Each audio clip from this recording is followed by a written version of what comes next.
Well, everyone, welcome aboard Dragon. My name is Doug. Next to me is Bob. You probably know him. We're so glad to be with you this evening and welcome you on board Dragon. Got a couple things we want to talk about first before we kind of show you around. The first is kind of a tradition we've had over the years with spacecraft going way back to the Mercury era. And then a tradition that's been carried on ever since with all our space vehicles, including the Soyuz. We're given the honor to name this capsule.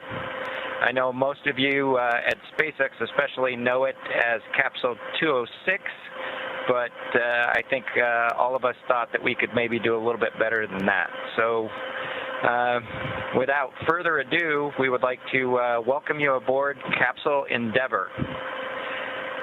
We chose Endeavour for a few reasons. One, because of this incredible endeavor NASA, SpaceX, and the United States has been on since the end of the shuttle program back in 2011.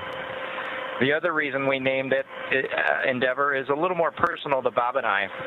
We both had our first flights on Shuttle Endeavour, and it just meant so much to us to carry on that name.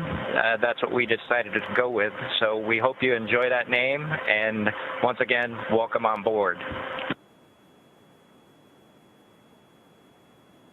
Well, good evening, everybody, and welcome aboard Endeavour, the SpaceX vehicle headed to the International Space Station. Today, we accomplished the first flight off the Florida coast in quite some time, and Doug and I were really proud to have an opportunity to be a part of that. We're doing it in a brand new spaceship, a spaceship that's a lot different than its namesake Endeavour, the space shuttle, in that it has touch display screens that allow us to accomplish most of the interfacing requirements that we have.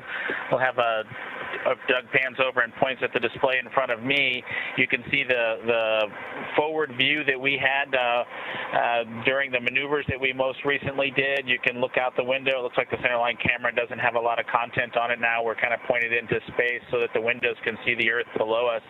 But we've got the capability to interface with the vehicle, and it's kind of interesting. There's a command. This little button over here is actually what the commands are for our displays.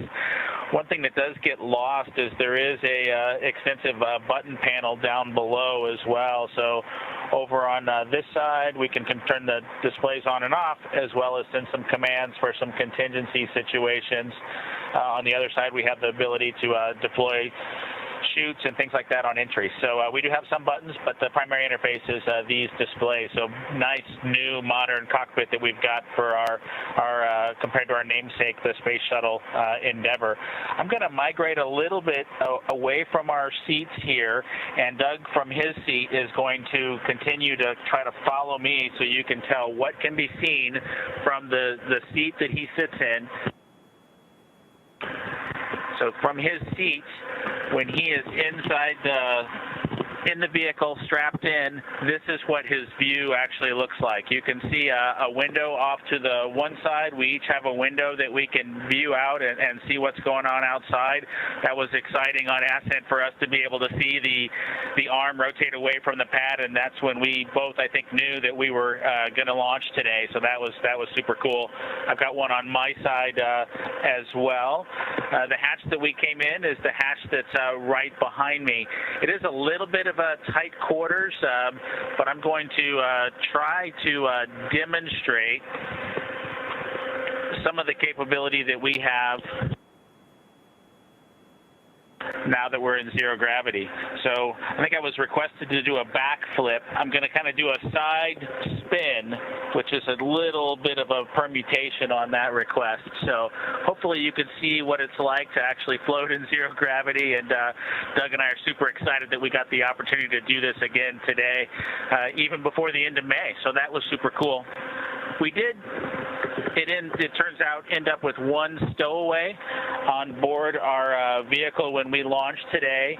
It was not just Doug and I who accomplished the launch here. We do have an Apatosaurus aboard. We both have two boys who are super interested in dinosaurs. and we collected up all the dinosaurs between the two houses, and Trimmer, the Apatosaurus, got the vote from the boys to make the trip into space today with us. And so that was a super cool thing for us to get a chance to do for both of our sons, who I hope are super excited to see their toys floating around with us on board. I'm sure they would rather be here given the opportunity, but hopefully they're proud of this as well.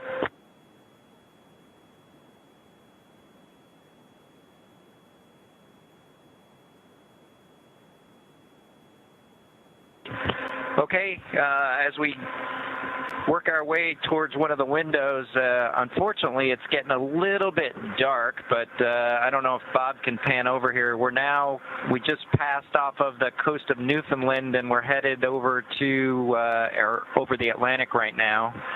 I don't know if you can get a good picture of that.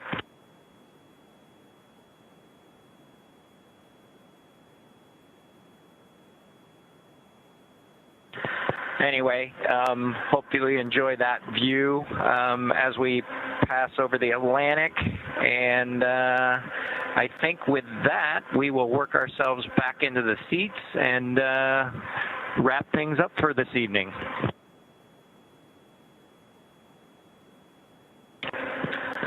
So Doug's there making a nice big smile for the camera. I hope you enjoyed the trip today with us on board the Dragon Capsule Endeavor with our friend Trimmer, the Apatosaurus, and Doug and I. We just would like to thank SpaceX, we'd like to thank NASA, and we'd like to thank the American people for the opportunity today. And we're really proud of the entire team that was able to accomplish human spaceflight again from the Florida coast.